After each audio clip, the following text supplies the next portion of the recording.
cup. What we're gonna talk about is we're gonna go into binding desires, and we're going to use also at the same time the insights of Freud to understand them, because it's quite fruitful to look at binding desires from the Western perspective in terms of particularly his understanding of ego defenses.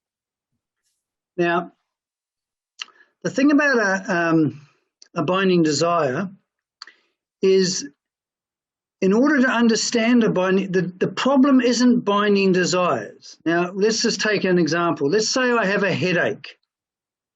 And let's say I have a headache every day. I have a very sharp, painful headache. And then what I want is, in my cabinet, I've got a pill that gets rid of the headache. So what happens is, what I want is, I really want the pill. Okay, so I find the object, the pill, incredibly valuable. And if I haven't got the pill, right, let's say I run out, I'm going to get anxious, aren't I? So the fact of the matter is, though, so I have a compulsion. Because of the pain, I have an irresistible passion for the pill. Does that make sense? But the only reason I have the passion for the pill is because of the pain that's centered on my head, in me. All right? Now, the thing is that what Swami Dayananda, the basis of his psychology is that ourselves as personality, and you notice the word, I use the word as, ourselves as personality or as ego, as this constructed self that's been put together by past experience, my ignorance of what my reality truly is, and my past experiences, are centered on me, first of all, as a human being, as I am saturated with conscious or unconscious fear. Now, this fear is not acknowledged. It's not even, we hardly are aware of it because we never let ourselves get anywhere near it. And this is what we mean by, Freud means by these ego defenses, particularly the work that his daughter did. Anna Freud really did a lot more work on it. What happens is, through a thing called an unconscious mechanism called repression, the fear is so much we deaden the fear. Does that make sense? We put it out of our mind. And we'll even get, I'm not afraid of anything. Have you ever seen people say, I'm not afraid of anything, right? Well, they might be true, but the very fact that they have to say that is a defensive action. Does that make sense? So no, what you just said is it may be true. Why did you just say it may be true? What's that? The way you started your thing there was that there are people who say I'm not a. Let's take a concrete example. I know. I don't want to get too caught up, Bob. I've got a lot to cover tonight, so and I don't want to be corrected semantically, because all I'm saying is that a person, because of a certain mechanism, they can actually think that there's no fear in their life because they don't have an experience of it, and because of the mechanism of repression, they don't even feel the fear. So you're saying a person can have the fear without having an experience of it? Absolutely. We're going to go into that. I'm going to prove that to you tonight. Oh, good. Okay. But subjectivity. That was my confusion. It wasn't semantic. Okay. All right. So the thing is that we want to. So the fear is so fearful. We're afraid of the fear, and through the mechanism of repression, we get rid of it. Okay. And the other thing that for Dayananda is that because we're actually cut off from reality as personality, we can't help but be, in that Western scriptures about the branch cut off from the vine, you can't help but be a withering vine. Or if you're cut off from the sun, you can't help but be, first of all, have an absence of light, so it's very dark, ignorant, and and you're not warm, you're cold. You're cold and miserable. And what Dayananda calls this is self-dissatisfaction. So he says the fundamental basis of our psychology is fear and self-dissatisfaction. I hate being what I'm like. Now, in Western psychology, it is believed that we adapt to our environment. Who's ever heard that one? We adapt to our environment. Okay? Well, as far as Dayananda is concerned, that's not true. Our personality is an adaptation to deal with our fear and self-dissatisfaction. And that's why have you wondered why it is that, who's ever wondered why is it I can't change? What holds it in place? Why do I keep on making this repetition compulsion of just making the same mistakes, having the same upsets, having the same types of experience? Who's ever seen this? Okay, it's like, we're tenaciously remain ourselves. Okay, now, so what happens is we then have these adaptations to avoid getting even near the self-dissatisfaction and fear. Okay? Now I'm not going to go into I'm not going to go into every form of binding desire, but I want to just look at something.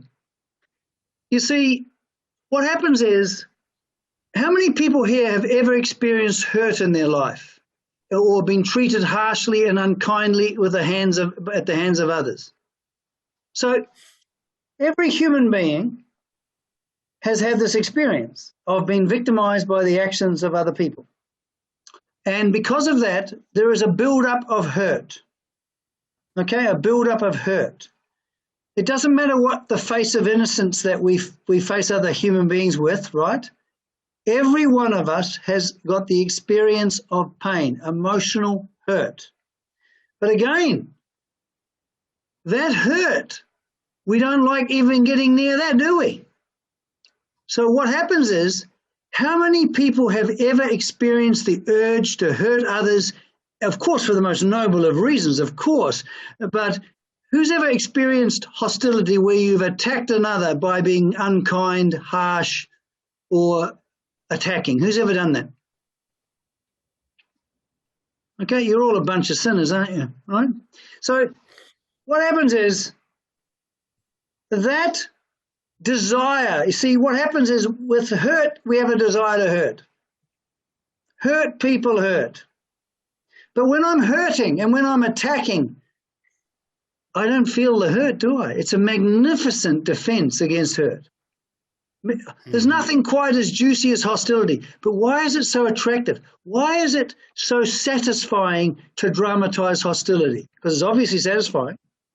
And the psychology of the Gita is the psychology of desire. Because so when I only pursue things, all my actions are explained. You're looking at me satisfying desire. Now, let's say, for example, I say to you, look, I get upset with my son. I get angry with my son. I've asked him again and again to do this thing. He doesn't do it. And so what happens is, I get angry with him. If only he would just do what I want. I don't like getting angry with him, and I got angry with him. Right now, how does that sound? Who's ever heard of that type of thing? Right? It sounds reasonable, doesn't it? Right now, I'm going to tell you the truth. My son did something that I didn't like. I felt an urge in me to attack and hurt him. I then satisfied that urge by talking harshly until the point where he was feeling, I could see that my words had effect. Now, how does that sound? How does that sound? Not very nice, is it? But that's the truth. You see, what happens is we justify. Now, in Latin, do you know what justify means? Fi means make, to make just. Who here has ever justified their hostility? Okay? Every human being has a reservoir of resentment. And you see this. Who here sees in social life other human beings attacking other human beings, either behind their back, assassinating their character, or having conflict? How ubiquitous is attacking and conflict with human beings, with each other? How ubiquitous is it? Would you say it's all over the place? It's all over the place.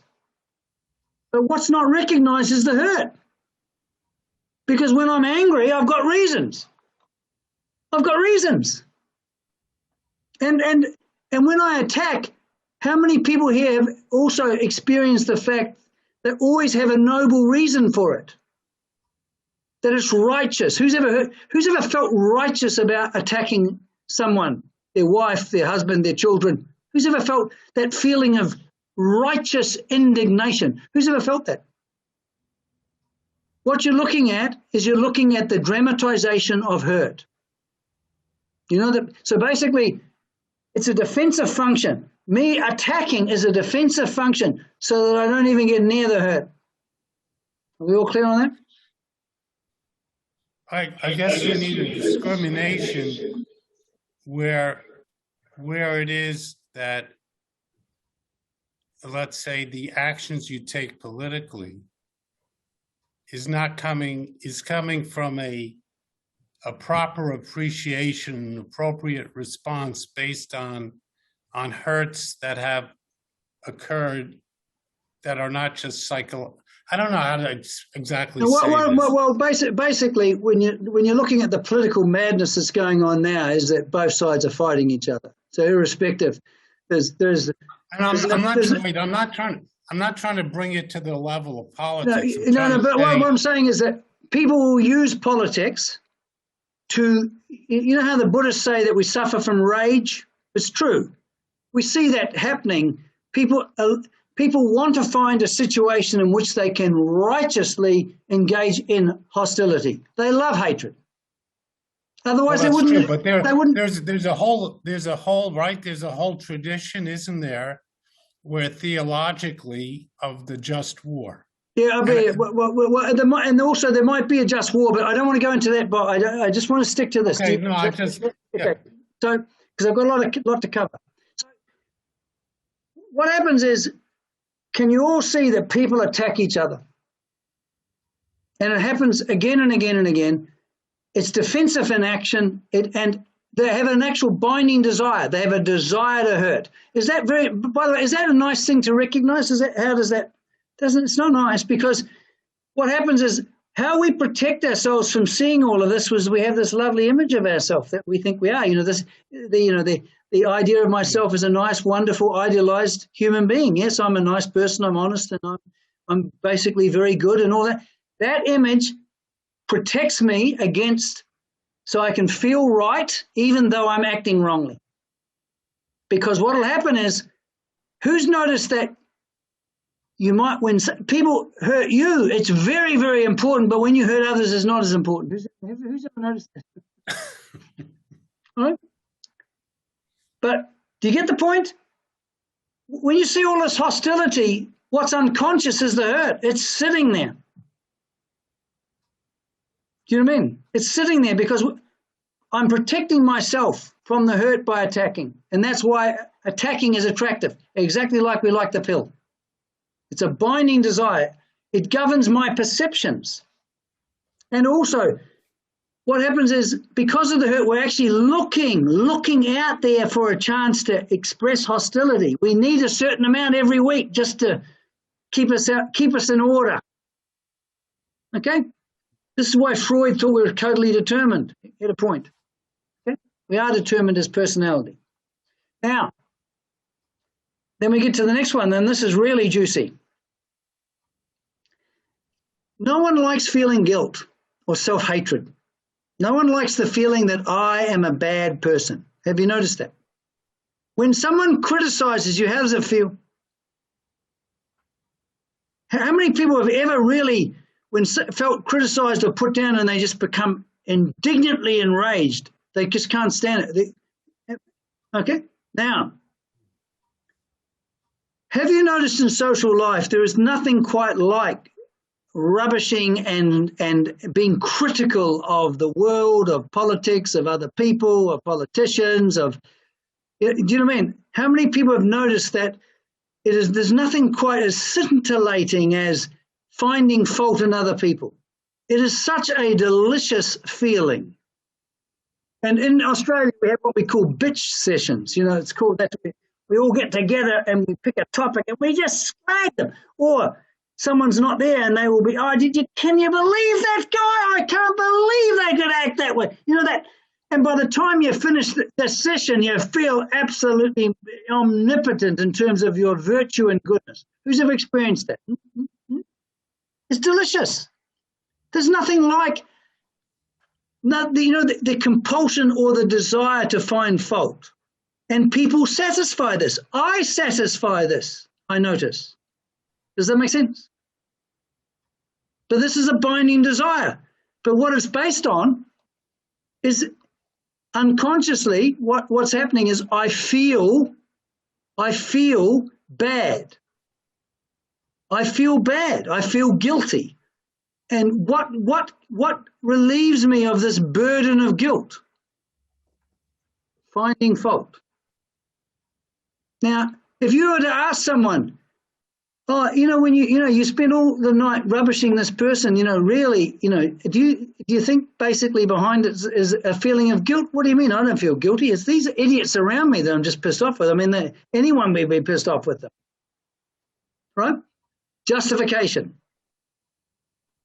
Okay, justification.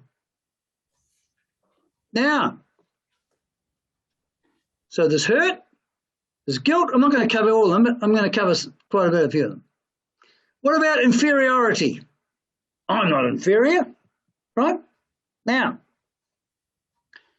how many people here have ever engaged in the activity of bragging? Just a little bit, presenting yourself a little bit so that you're looking good. You know what I mean? Exaggerating a little bit how good you are. Do you mean dropping the fact that you got a master's or your different subtle ways of looking good? Who's ever done that?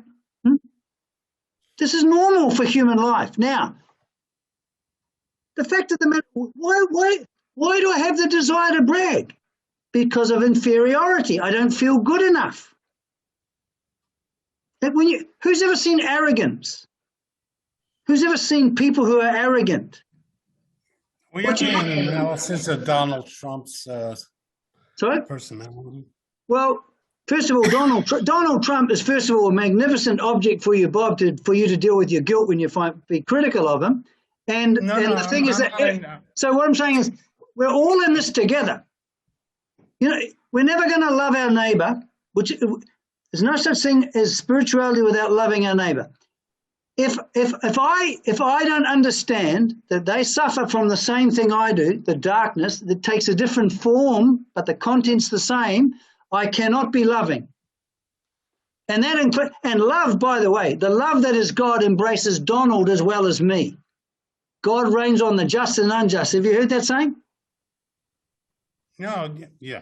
Yep. So we're talking spiritually here. So that's why all of this nonsense, justified hatred is not good. Okay? Now, but you can see arrogance. But arrogance defends against the unconscious feeling of I'm not good enough, I'm deficient in some way. I'm inferior. And the thing is that we live in a very competitive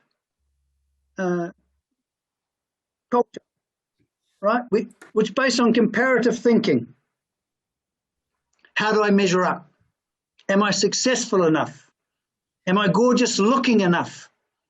Am I wealthy enough? Am I important enough? Now, because of this, what happens is you get these four factors that move us. I talk about emotions and binding desires move us. Can you see how hurt moves us? How guilt moves us? How inferiority moves us? Do you all get that? So what happens with within a competitive structure. First of all, there's jealousy. I would like to be like that person. Who's ever experienced jealousy? The feeling of jealous. Okay? And then it intensifies to envy. I would like to have what they've got. Okay? And then, of course, it moves up into rivalry. I'd like to beat them. I'd like to be better than them. Right? And finally, and in a gorgeous crescendo, okay? Malice. I want to destroy them. Of course, at the same time, I've got to pretend to have the face of innocence. Jealousy, envy, rivalry, and malice in the corporate world is what rules. It's particularly very evident there. But it's within every life. Who's ever seen people admire these certain gurus, just go into complete admiration for certain people? Right? Psychodynamically, do you know what that is? It's envy. Okay, so I don't think, can you just sort of speak more on how it's envy? whenever you put a human being up on a pedestal and you exaggerate how good and wonderful and virtuous they are and all of that sort of stuff, do you know what I mean? It's envy. I want to have what they got. And the thing is that but the point is, you see that, you know, underneath in the background there's this bubbling fear and self-dissatisfaction. You see, when you attack your spouse, when they've said something you don't want, and you find, who's ever found themselves attacking their spouse and having an argument and feeling right about it? Who's ever felt that? Why is it so desperate?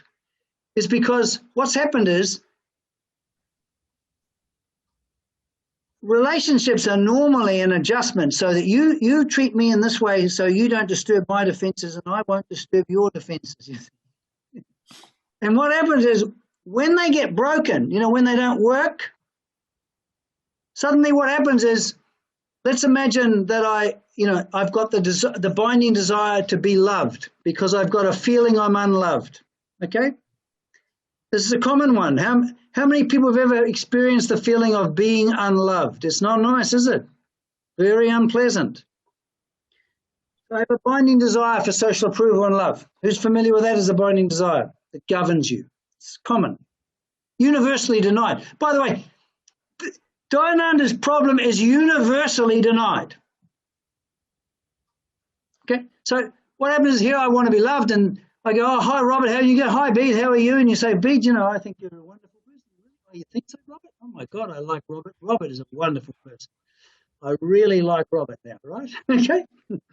Because he's said that I'm a nice person. But the next week, what does Robert do?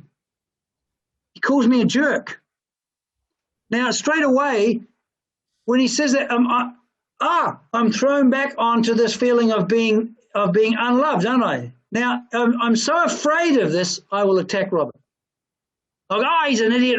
And if I can't face him, let's say that I want to be approved of, and he dominates me by, you know how, have you met people who can dominate others by knowing how to put them down and stuff like that? All of that horrible kind of hostility stuff, passive-aggressive stuff. But then I'll go and talk to Kevin, and I'll say, Kevin, you know that jerk Robert, you know, that American, that bloody lawyer, you know? And then I'll talk about him and stuff like that, and I'll try and deal with it.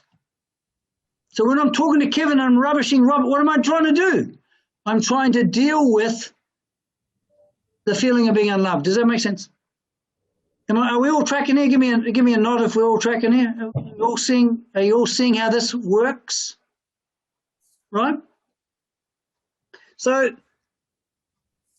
what happens is, I'm very, whether I like it or not, I'm what Dayananda calls a wanter. Now, when he talks about a wanter, he's only talking about binding desires. The psychology of the Gita only talks about binding desires. And these are desires which, when are not satisfied, we become disturbed. Who's ever experienced any form of disturbance or unhappiness today? Any form, even a slight amount. Who's felt that? Okay? Happens all the time. Okay, you might find yourself being in a mood, or you might find yourself being annoyed, or you might find yourself being enraged, right? The fact of the matter is, you as personality, the personality is a structure that defends you against anxiety. Freud was right about this. It's a structure that defends it. And for Dayananda, this anxiety is how he puts it, and he's brilliant here. Whereas in the West, we have all these different categories, depression, anxiety, annoyance, all of this stuff. Dayananda all boils it down to one thing: self-dissatisfaction. I hate being what I'm like. So even fear is I hate being what I'm like. So we're not going to try and deal with all of the different diverse forms of self-dissatisfaction. We're not going to try and unearth all of the defenses. We don't need to. Because in Western psychology, we spend time cutting the branches off the tree. We never go to the root. Now, when we talk about a radical change in the individual, the word radical in Latin means root, doesn't it? We want a radical transformation. If I'm trying to deal with my hostility and then my criticizing of other people and my desire to brag and, sure, what I can do is I can, control so I don't act it out. But here's the rub. When I do that, when I was in the church, what I noticed was this. There were some priests who were just really nice people. They didn't dramatize the hostility or whatever. They tended to get sick. And the people who, and the ones who were total people I didn't like at all, they just live forever. Okay? Because, you see, and you got a problem. When we repress things, when we repress, for example, guilt, what's repressed gets projected. When you see people attacking other people, you're seeing self-hatred projected. That's the real reason. Forgetting about all the stories we tell ourselves. This is making sense, Andre? In your clinical work? Yeah. It's all over the place. Now, but you don't have to know this stuff. It just helps to understand. Is it clearer now that we have this center of self-dissatisfaction and fear? And it's obvious why are we fearful? As a mind-sense-body complex, I'm subject to death and destruction. That's a very scary thing. Does that make sense? So fear is basic to human beings. And one of the greatest aphrodisiacs that defend us against the fear of death, there was a brilliant American writer, right? His name was Ernest Beck. He wrote a book called The Denial of Death. It won a Pulitzer Award. And he talks about this human desire to build these monuments to immortality. So the thing is that the desire for power, all of this, to stand out, to exist, the binding desire to stand out. When I was at school, there was a young boy, and his father used to beat him up. And when he came to school, and when I was a kid, teachers would belt you if you misbehaved. He would do bad things to make sure that the teacher would relate to him exactly the same way as his father did, because he had an appetite for punishment. Does that make sense? So what happened was he had this compulsion to maintain his identity, to maintain his life, which required, for him case, punishment. And if you look at the Freudian thing, people do have an unconscious desire to be unfairly treated, because when you're being unfairly treated, you're innocent and they're the bad ones. Have you seen people talk about and engage? I'm talking about how they did like this and they've been mistreated that way. Have you heard people do this? Talk about culturally, it's what seems to be going on all over the place. It's all over the place, but it's unconscious. That's what Freud pointed out. That's why they hated Freud. Now he's considered old hat and rubbish and called a sex maniac and all that sort of stuff. But he was a brilliant man. So the fact of the matter is that we're often driven by forces that we don't understand, but we don't have to learn about the unconscious. If once you understand that the basis of the unconscious really is this unconscious fear and self-dissatisfaction, and if we can resolve that, all the branches get resolved. Does that make sense? And this is the brilliance of Swami Dayananda's psychology. And this is the brilliance of the psychology of the Gita. Because what we're going to do is, if I can resolve the pain, what happens to the compulsion? Are we all clear? Are we all clear here? Is it another way of saying it is to bring the unconscious to consciousness, or is Well, we're gonna go into that, because what's going to happen with Karma Yoga, we're going to see that the moment I notice that I'm unhappy for any reason, when I move away from resting in the lap of Ishvara for any reason, right? You see, most people will never get near Karma Yoga because they're firmly entrenched in the belief that the problem of unhappiness is caused by something external. Do you know what I mean? By the way, this doesn't mean that you say to someone, oh, well, your unhappiness is just, you would never say to someone, oh, that when they're upset, oh, well, this unhappiness is centered on you, because that's not kind. You understand what I mean? So don't get into that. But the fact of the matter is, because we're interested in this spiritual thing, how many people here often feel and are convinced that they've been hurt by the actions of other people? Who's ever felt that? Or they're upset and troubled by the emotional turmoil they're going through. Who's ever felt that? Or circumstances. Yep. Do you know what I mean? Or we've got a physical condition and all of that stuff. We feel that the upset is caused by an object away from us. Would that be true? Now, if that's true, there is no freedom. That's just a fact. There's no freedom. And if it's true that the object is the cause, I must change the object in order to be happy. Does that make sense? Right? Now. Bede? Yep. What comes to mind is that, and let's say as a therapist, yeah, there's what you might call a radical solution that gets to the source, which we're talking about now. Yeah. But then there's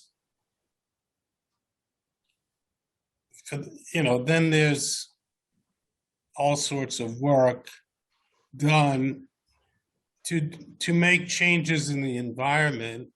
Oh yeah, we're not talking about functional living and gaining skills and all of that stuff and living a life of Dharma. I'm not talking about that right now.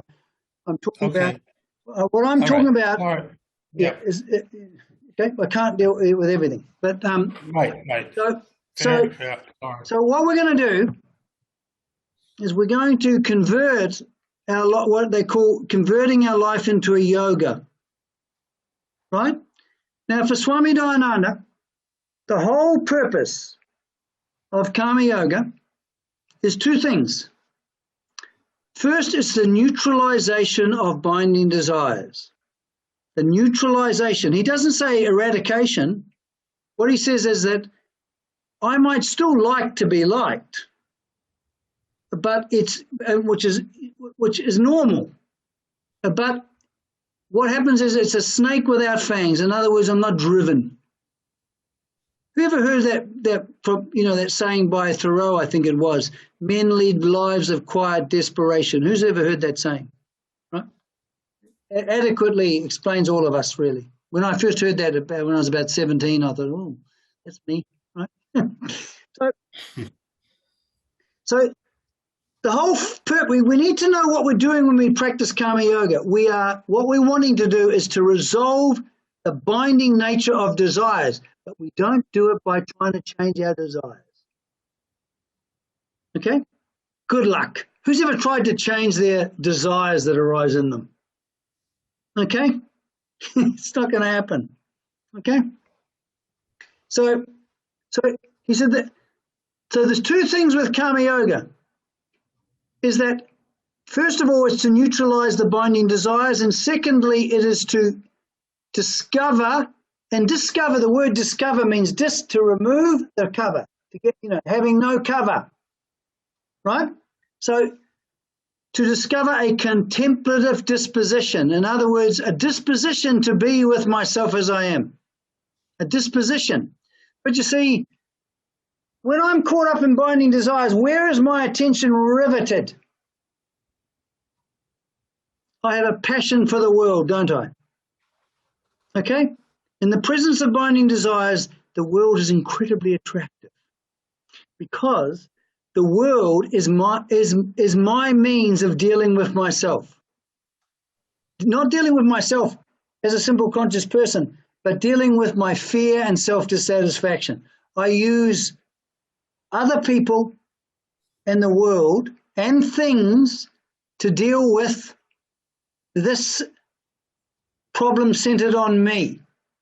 And Dayananda believes that nothing can resolve, no external thing can resolve this.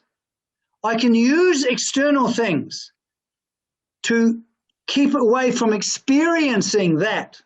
And that's where all the Freudian defense mechanisms come in, doesn't it? Okay? But it doesn't resolve it. It doesn't neutralize the binding desire, the binding nature of desires. The only thing that neutralizes binding desires is the resolution of fear and self-dissatisfaction. That's it. Without that, we can never become what they call dispassionate. Okay? Have you heard of that? Who's ever heard the term dispassionate in the spiritual literature? All right? And without becoming dispassionate, how can I just simply be with myself when I've got a massive headache and I'm just obsessed about finding a pill? How can I just be with myself without a contemplative disposition? All right? Now, before we go on to just the second part, just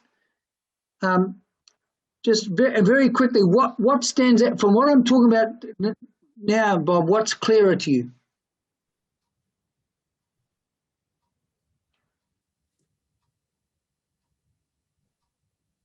Oh, why the ultimate futility of just addressing the various branches of the tree, or of the growth of dissatisfaction. Yes, that's why Western psychotherapy, which promises to do that, doesn't do it. Because they think it's an unconscious that the person's suffering from, but they don't realize that it's centered on the person. It's centered on the individual. They think, well, it's the unconscious, it's an object, and that unconscious forces are determining the individual. Whereas for Dayananda, it's not an object away from you, it's centered on you. That's very good, Bob. Smita.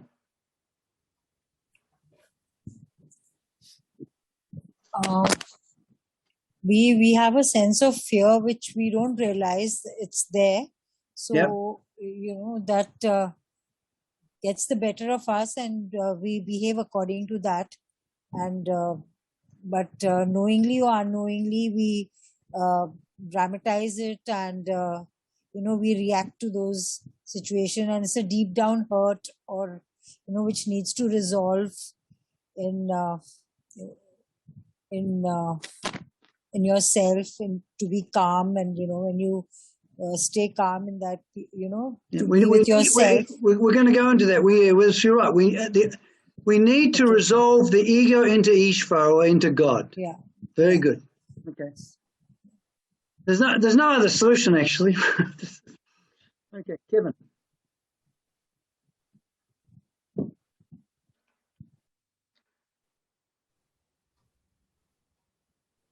Can't hear you, Kevin. Your mic's off.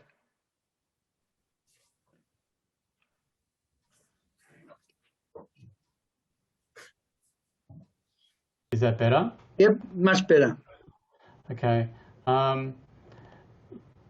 that I recognize as personality, I seek my solutions in the world. I think that's, you know. And as personality, Kevin, as personality, you are a dramatization of fear and self-dissatisfaction.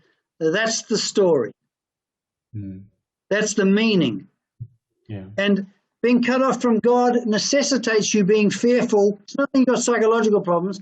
Being cut off from reality means that you are fearful and self-dissatisfied. It's not something inside you that's wrong. It's like when I'm not in the sunlight, I'm miserable and I can't see. Okay, very good. Judy. Yeah, I'm having a challenge here because I'm trying to, something you said about personality, and I get that personality was, you know, our breaking, you know, coping with or whatever. But once you get to this residing in, you don't, you know, it's not like Judy disappears. But it's just that I'm no longer. No, yeah. But remember our previous discussions? You disappear as personality and you appreciate yourself as a simple conscious person. Right, but I guess I was a little confused as to, you said that the creation of us, this mold here, this whole thing, is not this whole thing. I'm talking about our psychological structure. I'm talking about our identification with a sense of identity that has been formed in us and that we actively maintain as a defensive function. Okay, so when the state is, because the thing that I've noticed when I'm residing, right now I'm not sure where I am, but when I'm residing is not that things don't get done and that I don't have certain things, but there's not that binding desire. Exactly, exactly right. But that's my whole point. But getting back, what I wanted to unfold tonight is it clearer how pervasive personality is? Okay. Yes. We only have to recognize personality. We don't have to go into the details of analysis like we do in the West. Right here, right now, as I am, if I've fallen away from the lap, I'm in personality. That's all I need to know. I only just need to recognize that what happens is, what's important is I no longer try and think my solution is changing my mind, changing other people, or changing the world. That's what's important with this whole thing. Very good. Michelle. Okay, so the personality, the ego will get me to have desires, and then the fear of really discovering who I am will get in the way, and I'm going to have these reactions to avoid facing who I am. Well, just one thing, it's not so much the ego is doing it. You as ego are attempting to find happiness and security where it isn't. Yeah. You as ego, because Diana didn't like people objectifying it.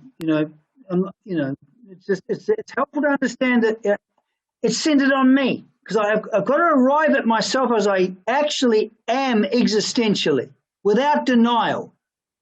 Yeah. Otherwise, there's no resolving. Yes, I get that. Thank you. Okay, good. Andre, the Russian factor.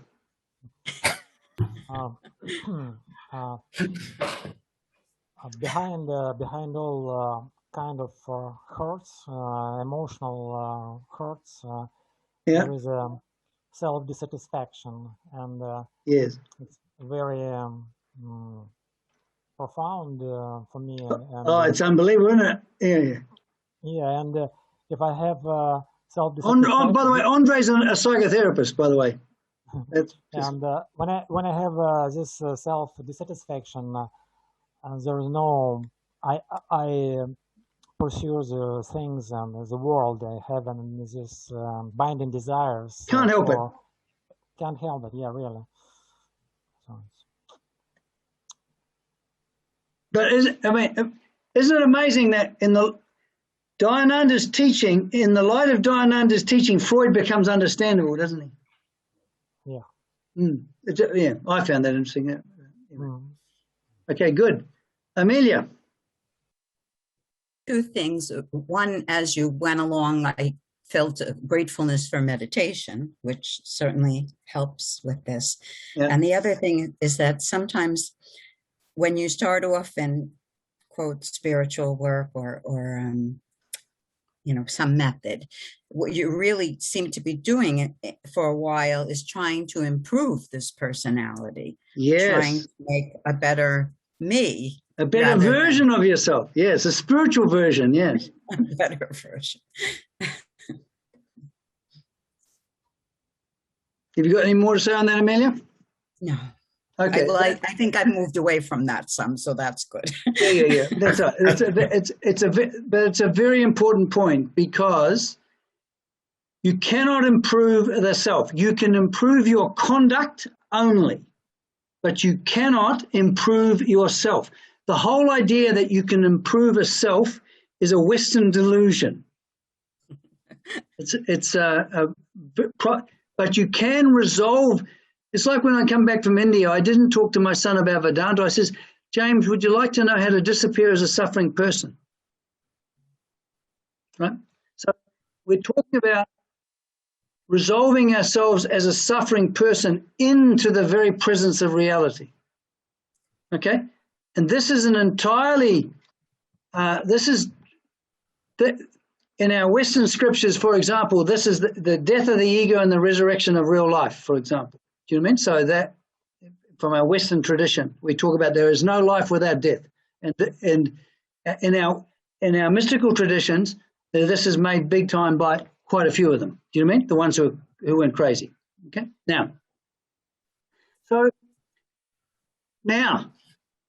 So first of all, we have to, I've talked about this. What happens is I can't help but be helplessly what I'm like. Okay, so when Swami Dayananda talks about being alive to facts, when he talks about yoga is sameness, have you all heard him express the idea of yoga is sameness? That's what he means now. What do you mean sameness? You know, this thing's chopping and changing all the time. My thoughts chop and change, my feelings chop and change. My experience chops and changes. You know what I mean? I'm going to the shop and my experience of walking down the road, and then I'm with my wife and the experience. How prevalent is changing? It's all the time. Now, if I get this strange idea that I've got to actually stop the movement of my mind, for Dayananda, that's nuts. I don't have to stop the movement of my mind. I have to be unmoving. Me, the unmoving. Now, what does it mean by me being unmoving? When I am being alive to facts, when I am being the aliveness to facts itself, I'm unmoving. I'm not changing. So let's say, for example, something happens. Your wife or spouse says something you don't like and you want to wring their neck, right?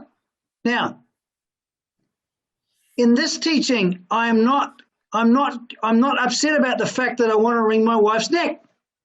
Okay? In terms of Dharma, I don't do it. I don't dramatize it. But it's very important to be alive to what's happening, alive to facts. So the fact is, someone said something and done something I don't like, and I want to wring their neck. I'm alive to both. I'm alive to the experience of what's happened and my reactions to what's happened. Are we clear on that? That's where sameness comes from. But you see, we've got all of these ideas about, you know, I should be like this and I shouldn't be like that. Because we've got this stupid kind of self-idealization, I should be loving and I should be kind and I should be sensitive. Who's ever felt that they should be kind and loving and caring and all that stuff? Who's ever felt that? Now, we're not talking about being caring in terms of conduct. Of course we need to be that, right? I'm talking about if I find myself if I feel vicious or I feel envious or I feel empty. Do you know what I mean? Like people feeling empty in the West. Why do you think we're so obsessed with sensory experience like drugs and sex and loud music and all that stuff? Does it mean we need the stimulation because we're afraid of the emptiness, aren't we? So all of these things become binding. All right, so I have no idea what I'm gonna be like at any one moment, do I? You know, I could suddenly become enraged, or I don't care what I'm like. What I care about is being alive to what I'm like. Does that make sense? Right? I'm not talking about conduct, but it's very important. The door opens. You see, when I'm seeing what actually is, that's the presence of reality in the form of a light that shows me what I'm like. Does that make sense? Okay? Awareness, the light of awareness is a gift from God, isn't it? In awareness, I can see myself clearly. Was that true? Right? But if I don't want to see myself because I'm sort of, I want to have I've got a noble picture of myself, and I make sure that I never feel anything that goes against the noble picture, you straight away get into repression and denial, and then there's projection, and there's all sorts of stuff going on, right? But what we want to do, who's ever heard the saying, the truth will set you free? Knowing the truth that will set you free. Who's ever heard of that? Right? And we also, I want to know the truth. Of course, I'd love to know the truth. No, that's not true. Personality-wise, the truth is the last thing you want because the truth is a death. You know, St. Paul talked about dying daily, death, right? So what happens is I'm walking down the road and I notice that I'm feeling empty and horrible. Right now, I can then go, oh, I shouldn't be like that. You know, I want to be blissful. Well, good luck, right? As soon as I'm wanting to be blissful, do you see I'm resisting what I'm like? The self-dissatisfaction, one part's fighting against the other part. You see, so it's very important to be able to remain with myself as I am. Does that make sense? And be alive to what I'm like. So, Bede, so how do... Yep. You've turned the mic off, Robert, and then started talking. Unmute yourself, Robert. Yes, I thought that's what okay. So how do we, so we have to negotiate the fact that we have this natural urge for, how did you say from the beginning? Oh, the dharmic urge. Part of our composition is that there's an urge. No. Dharma only applies to conduct. I'm not talking about that. So Dharma, you know how there's a law, what you sow, you'll reap? Yeah. It's very wise to actually deal with conduct. Virtue is important. I'm not talking about that. I'm talking about the resolution, the methodology, the approach that will resolve this fundamental self-dissatisfaction and fear. Okay? Which I'm not talking about Dharma. So there's no right. For Dayananda, there's no right and wrong in terms of our emotional states. He said there's two things about emotional states. Don't be afraid of them and welcome them. Okay. Well, okay? Some people will judge themselves harshly on their emotional states. Who's ever judged themselves harshly on their emotional states or their reactions of rage or their inappropriate sexual feelings towards people they shouldn't have or whatever? Right? That self-judgment Dayananda thought was very unhelpful because right and wrong only apply to conduct, not to our state of being. I guess what's coming up is this idea of accepting myself as I am is so, on the one hand, it's so simple, but on the other hand, it's so tricky because... Right, but we got to make the distinguish between two types of self-acceptance. There is the normal self-acceptance where I look at myself as an object and I go, yeah, I've got my faults, but I'm okay. I'm not talking about that. For Dayananda, self-acceptance is being with myself as I am without resistance. That's being self-accepting. Being the self-acceptance. There's no split in that, is there? If you're with yourself as you are, right? Because his whole thing is to be alive to facts. They said to him, Swamiji, what's the meaning of life? And he said, well, obviously the meaning of life is to live. He said, what do we mean by living? You're only living when you're alive to facts. So what we're going to do is, this is so counterintuitive. It goes against our whole psychology. Our psychology is one of defensiveness. This is the embracing of vulnerability. Does that make sense? We make ourselves vulnerable to whatever we're like. And this involves surrender, because we have to come to God exactly as we are. Okay? Now, so it's not a moral issue. Once it becomes a moral issue, you can never come to God as you are. Because you're criticizing, I'm angry, I shouldn't be like that, I'm sad, I shouldn't be sad. Believe me, when you let this open up, lots of things are going to come into view. Okay? And you want them to, by the way. Once you understand this process, you want them to come into view. Okay? Now, so here I am, living my daily life, and I'm going to convert my life into a yoga. Now, what I mean by that is this. Normally what happens, something happens I don't like, I then react, and I try and change other people, the world of my mind. Who's ever been involved in that activity? What we're going to do now is we're going to rely on God only. We're going to rely on the presence of reality, that the very presence of reality is the transformative factor. The presence of God, another way of saying that is the presence of God is the only transformative factor.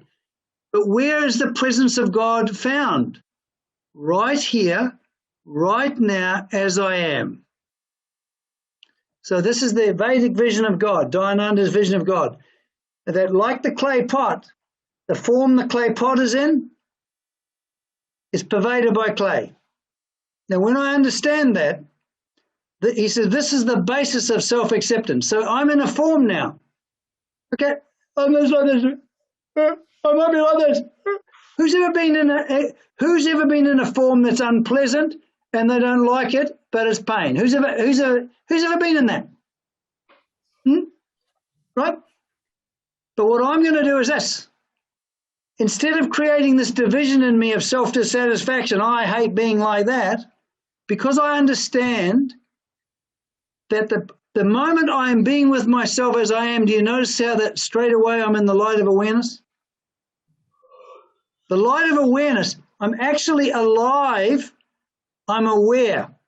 When I'm with myself as I am, I'm actually in the light of awareness, because I can't be myself as I am without awareness. Does that make sense? And it's not my awareness. Who's noticed that awareness is abidingly present? Abidingly present. Is it my awareness? Is it my light? Is it because I've cultivated some awareness because I've been mindful and all that nonsense? Right? Okay, so the whole point of remain, so what we're going to do now is I just want you to do this. You're just going to come back to yourself as you are, because there's one common denominator. You are as you are. So we are interested in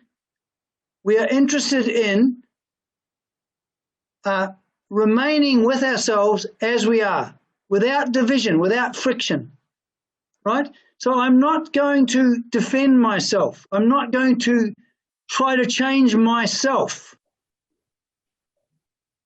Very important to change conduct, but we're not talking about that here. This is a surrender of will. For Dharma, we have to use our will to conform our actions, so we don't say hurtful things and all that stuff. But this is not that. This is the understanding that the only way I can resolve painful states of being, because they're a state of being, they're a way I'm being, is I have to resolve that way of being into the very presence of reality. Are we making sense here? So at any one moment, am I like the way I'm like? Would that be true? Do I choose that, or do I find myself just being like this? I find myself being like this. So I want to be with myself. I want to be self-accepting.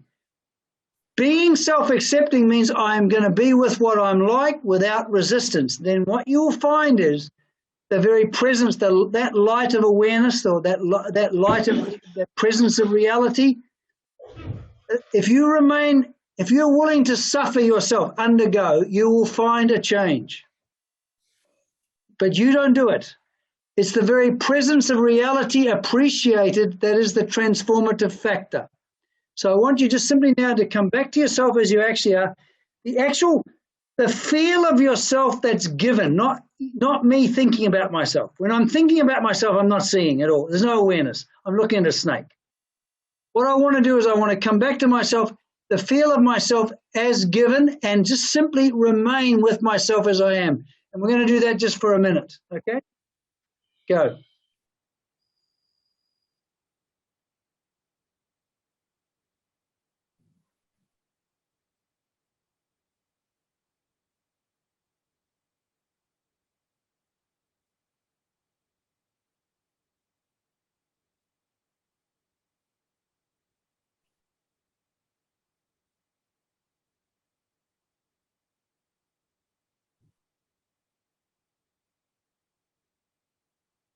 Okay, open your eyes. One thing you'll notice, that here you are, as you are, but because you're as you are bathing yourself in the light of awareness. Are we clear here? When you are being yourself, you find yourself being bathed in the light of awareness. This life, the way the Hindus see God is life, light, and fullness. They use Chitananda. I like to use the English vernacular. So that this real life, light, and fullness is abidingly present. When we're abiding in that life, light, and fullness, which is only available when I'm here, what happens is we start, first of all, the darkness starts to go away and we start to get warmed up. Did you notice that? Isn't it amazing? You're not doing anything. You are living and understanding that the solution to this way of being is not denial, repression, moving away, fighting, conflict, all of this stuff. It is actually surrender. In other words, you remain as you are, you place yourself in God's hands, and you simply wait. Who's ever heard that expression, waiting for God, or waiting upon the Lord, or that sort of stuff within our Western tradition? Very important. You're waiting without waiting, as Heidegger says, right? Not that I like Heidegger that much, but anyway, but as a person, I bet he was quite a good philosopher. But waiting without waiting. So you're not waiting for anything, you're just simply waiting as you are. Does that make sense? Now, this means when you're practicing karma yoga, every time you feel disturbed, every time you notice that you have fallen away from the lap of Ishvara, or the lap of God, you come back to God by coming back to yourself. Have you heard that saying of Dayananda's, an appointment with yourself is an appointment with the Lord? We find God where we are. Does that make sense? St. Augustine said, God is closer to us than we are to ourselves. Okay, so what we do is we're going to resolve. We're very interested in being completely honest when we find that fear and the self-dissatisfaction. We're going to bring fear and self-dissatisfaction on a daily basis to God, to the presence of God. The way we do that is very practical. We remain with ourselves. We remain. Does that make sense? This is the sameness. Okay, so we're going to wrap up now. So, Bob, what's the main thing that stands out for you tonight? Yeah, just how simple it is. Well, I directly knew in that exercise where the thought came, only God can do this. Only God can remain with myself as I am. It's only in the light of the presence of God can you actually be aware of aware of yourself as you are, because that light reveals you as you are. It's not your awareness. Awareness is not an ego function. It is abidingly present as a revealing light. In our Western tradition, have you heard of in our Western tradition, the Holy Spirit? That is just simply the presence of God revealing light, revealing what you're like. It's also the word they give for when they have the experience of wisdom as a way of seeing, which is seeing what is. It's a gift. Seeing what we like is a gift. Isn't it great to know that even in your greatest despair, you are enfolded by this love that is God? Is that good or what? Nothing wrong with that. We have this beautiful saying in our Western scriptures. This is my favorite because it's a psychological saying. It's my favorite. Perfect love casts out fear. It replaces it. It casts it out. It's like it takes up all the room. It's not me being fearless. Huh? Okay, very good, Bob. Smita. Well, self-acceptance with awareness. Yep. It was like just being with myself as I am. So Yep. that was very relaxing and felt at home with myself. That's the point, Smita. And you see how this light of awareness that reveals what you're like simultaneously embraces you as you are. It doesn't say, oh, it's Smita. She's this bad, terrible human being who needs, it doesn't, there's no judgment. It's not harsh.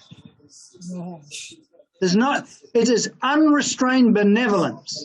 And we find ourselves being different. Very good. Yep.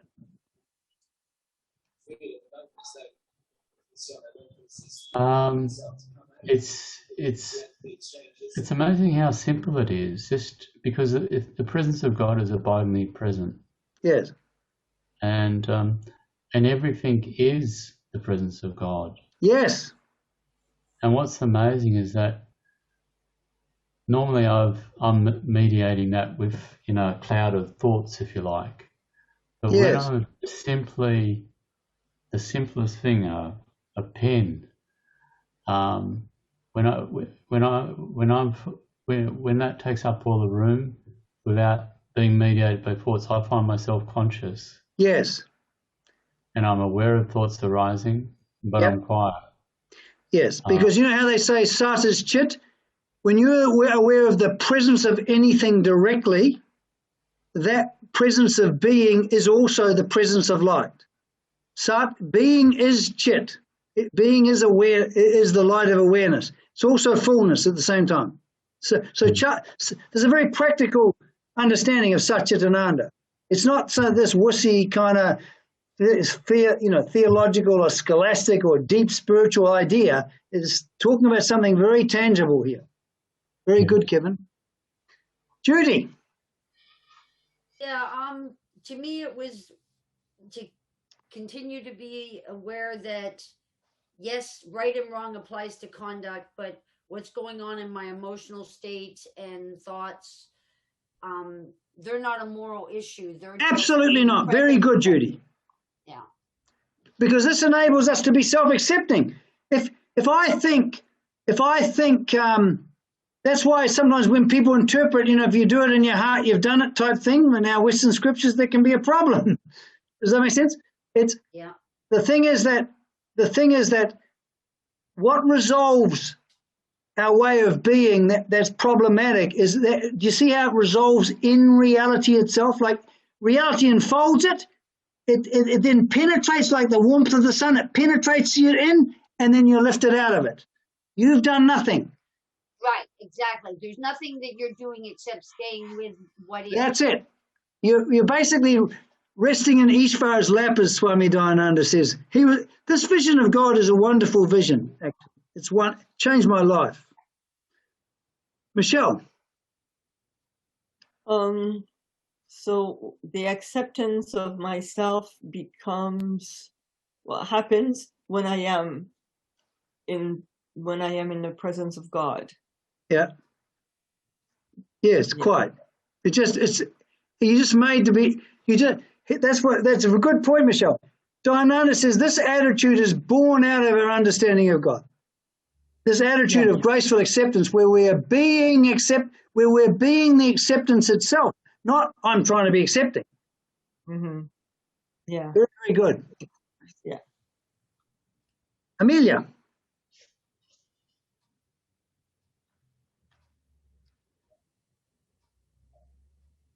I'm also struck by the simplicity and self-forgiveness in this coming into the presence. Yep. Letting go of personality, nonsense in the mind. It's good. I love the thread that you wove throughout this. Good. And what happens is, isn't it wonderful that our self-judgment and our self-hatred is consumed in the presence of God? Mm. We can't get rid of our self-hatred. You know, we have a beautiful saying in our Western scriptures, I of mine own self can do nothing, the Father within me doeth the work. Have you ever heard that? Yes. It's a beautiful saying. And it's also true. It has a very meaningful. Very, very good. Andre. All the time when we make this exercise, I found the presence of God, and it's never disappeared. No. So it's just me who fall away from. You're the inconstant one, Andre. You're unconstant. God's constant. You're the one that falls away. But notice that within the Hindu tradition, there's no. You're not condemned for your ignorance. Basically, the presence of God resolves your ignorance. Does that make sense? There's no condemnation that you fall away. Do you see what I mean? And so, yeah. Yeah. Before, I think when I came to Ishvara's lab, I think it's my job. But now it's clear that it's not me. It's Ishvara pull me back to his labs. He draws you to his lap. Yes. You. That's why Dayananda says, in our Western philosophy, with spiritual things, what Dayananda says, never ask why God does, ask what is God. Now, it's the same within our Western philosophical tradition. We don't ask how, we ask what. What is God? Now, when we understand what God is, this life, light, and fullness that's continually embracing us, drawing us to itself, when we understand what that is, the how becomes spontaneous. Does that make sense? Whereas when we get caught up in the how, we lose our way, Andre, because we think I've got to do something. And in the functional order, we have to do something. But when with this, we surrender our will. Remember, you're living a life of Dharma, right? I feel like you've said something I don't like, Andre, and I feel like attacking you, and I'll use my will and I'll go, no, I'm not going to attack you. It's very important to use your will in terms of Dharma, isn't it? So I can form my actions so that they're loving and caring. But when we come to God, when we're being contemplative, it's a complete surrender of will. Does that make sense? And so what? And as you rightly say, the very fact that you are interested in being in God, living your life in God, that comes from God. It's a striving it's the fourth striving in the Vedantic psychology, the striving for the absolute. It comes from God. So it starts with God, it continues with God, and ends with God. It's not, spiritual life is not something you do. It's based on knowledge. In our Western tradition, we call it gnosis.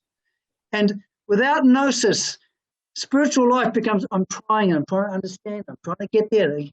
And there's success and there's failure, right? There's no success or failure here. There's only God. Dayananda's thing, there is only God.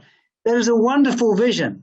It sounds nutty when you first hear it. When I first heard that, I didn't like it. I disagreed with it because I took it philosophically. Does that make sense? All right. Well, very, very nice talking to all you people once again. And it's a very, very good subject, a very interesting subject, this. But just bear in mind that when we find ourselves being disturbed, it is a wonderful opportunity to resolve our fear and self-dissatisfaction. When we start to do this on a daily basis, we will start to find ourselves getting quieter and quieter and quieter and quieter, because what we're doing is we're resolving the fear and self-dissatisfaction that drives our binding desires. And we will find ourselves becoming less and less passionate in the world, and we'll find ourselves being more and more dispassionate. Does that make sense? But again, it's not our act. It is based on an understanding of what God is, and an understanding that, do you know how Diananda says God is a fact to be appreciated? Appreciate means to see the value of. So it's not some kind of, I've got to love God.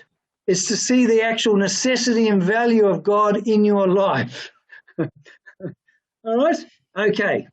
All right. Well, God love the lot of you, and we'll see you next Thursday. Okay? Bye-bye. Thank you. See you later.